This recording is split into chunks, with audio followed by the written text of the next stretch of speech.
Benedict D Spinoza. তিনি বলেছিলেন, যে ব্যক্তি সত্যকে মিথ্যা থেকে পৃথক করতে চায় তার সত্য কি আর মিথ্যা কি সে সম্পর্কে অবশ্যই পর্যাপ্ত ধারণা থাকতে হবে। যেহেতু আপনারা রিপোর্টার্স, বিশেষ করে আইন রিলেটেড রিপোর্টার্স, দি ইনভেস্টিগেটর্স, লয়ার্স, আমরা প্রতিনিয়ত আমাকে নির্ধারণ করতে হয় লোকে আমার কাছে কি সত্য বলছে নাকি মিথ্যা বলছে। সেই জন্য লোকের উচ্চারিত শব্দের মধ্যে, বাক্যের মধ্যে কোনগুলো সত্যের পরিচয় বহন করে, কোনগুলো মিথ্যার পরিচয় বহন করে সেটা আমাকে জেনে নিতে হবে। তো সেটা আমি খুব কম সময়ে, আমার এটা আসলে long session, but I will try to confine it in 45 to 50 minutes. Next, একটা ধারা দিয়ে বোঝাতে চাই, আমি যে বিষয়ে কথা বলবো সেটা একটা মৌলিক বিষয়ে ধারণা পেয়ে যাবেন। এটা একটা ধাঁধা।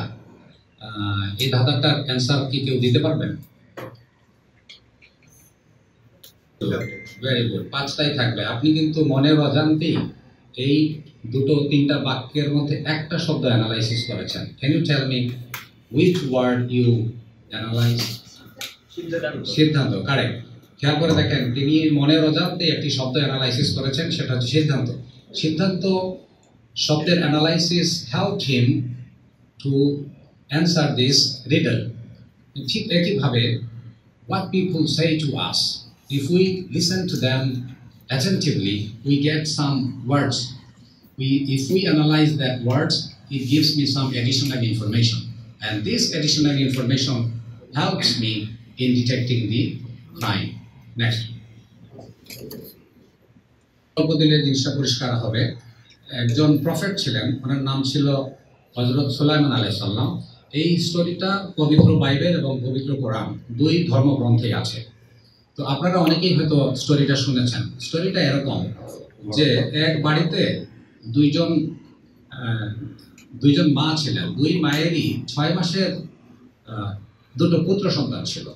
তো একজন মা, ফর এক্সাম্পল, এদিকে ঘুমোচ্ছিলেন রাতের বেলা, বুঝতে পারেন নাই, রাতের অন্ধকারে কাপড়ের প্যাচটে ছায়া ওনার বাচ্চাটা মরে গেছে। উনি মারেন নাই, বাট মরে গেছে।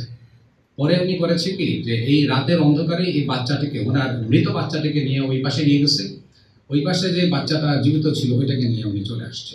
সকালবেলা উঠে ওই পাশের ভদ্রমহিলা দেখছেন যে this is a dad baby. যখনই উনি দেখছে তখন বুঝতে পারছেন this is not her baby. সুতরাং উনি ওনার বেবিটাকে ফেরত চাইছে। এই জীবিত বাচ্চার মালিকানা নিয়ে দুই মহিলার মধ্যে যে বিরোধ বাঁধে, সেটি নিষ্পত্তির জন্য, এটা পাড়া প্রতিবেশী নিষ্পত্তি করতে পারে নাই, নিয়ে যাওয়া হয় হযরত সুলাইমান আলাইহিস সালামের কোর্টে।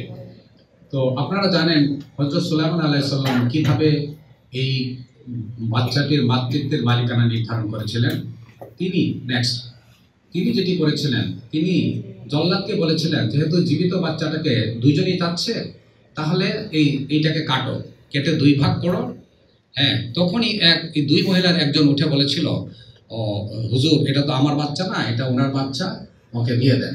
তখন প্রফেট সুলাইমান আলাইহিস সালাম সহ যারা ছিলেন পর্ষদ, ওরা বুঝতে পেরেছিল this is the truthful mother, because she wants that even if this baby should raise up with a different lady, he should alive in the world. এইটা দিয়ে বুঝেছিল। কিন্তু আমি যদি আপনাদেরকে একটা প্রশ্ন করি, হোয়াট ইফ, কি হতো যদি একই সঙ্গে সেই কপটি মা চিৎকার করে বলতো, হুজুর, এটা তো আমার বাচ্চা না, এটা ওই মহিলার বাচ্চা, দিয়ে দেন। তখন কিন্তু প্রফেট সুলাইমান আলাইহিস সালামের পক্ষে এই বাচ্চাটিকে কেটে 2 ভাগ করা, নাটক সাজিয়ে এই মামলাটির নিষ্পত্তি করা সম্ভব হতো না, জটিল হয়ে যেত। কিন্তু তিনি যেটি করেছিলেন সেটি হলো স্টেটমেন্ট অ্যানালাইসিস করেছিলেন। দুই মহিলা যখন ঢোকে কোর্টের দুই দিকে দাঁড়ানো, তখন এক মহিলা বলেছিল, জীবিত বাচ্চাটি আমার, আর মৃত বাচ্চাটা তোমার। সঙ্গে সঙ্গে অপর মহিলা উঠে বলে, মৃত বাচ্চাটি তোমার, জীবিত বাচ্চাটি আমার। যেহেতু প্রফেট সুলাইমান আলাইহিস সালামকে বলা হয় he is the wisest man ever lived in the world, সেই জন্য উনি কিন্তু খুব দ্রুতই বুঝতে পারছেন যে কি কারণে এক মহিলা জীবিত বাচ্চা দিয়ে শুরু করেছে আর কি কারণে এক মহিলা মৃত বাচ্চা দিয়ে শুরু করেছে। তার মনের মধ্যে চিন্তা, এই জীবিত বাচ্চাটা যে আগে বলছে, সে চিন্তা করছে this is my baby, I want it get it back. আর যে মহিলাটা মৃত বাচ্চা দিয়ে শুরু করছে, সে চিন্তা করতেছে যে এটাকে পাইলে পাইলাম, না পাইলে না। সে মনের অজান্তেই তার মৃত বাচ্চাটার কথা দিয়েই কিন্তু শুরু করেছে। তো তো প্রফেট সুলাইমান আলাইহিস সালাম প্রাইমারিলি ডিপেন্ড করেছিলেন স্টেটমেন্ট অ্যানালাইসিসের উপরে। প্রাথমিকভাবে তিনি বুঝতে পেরেছিলেন প্রথম মাই হচ্ছে প্রকৃত মা,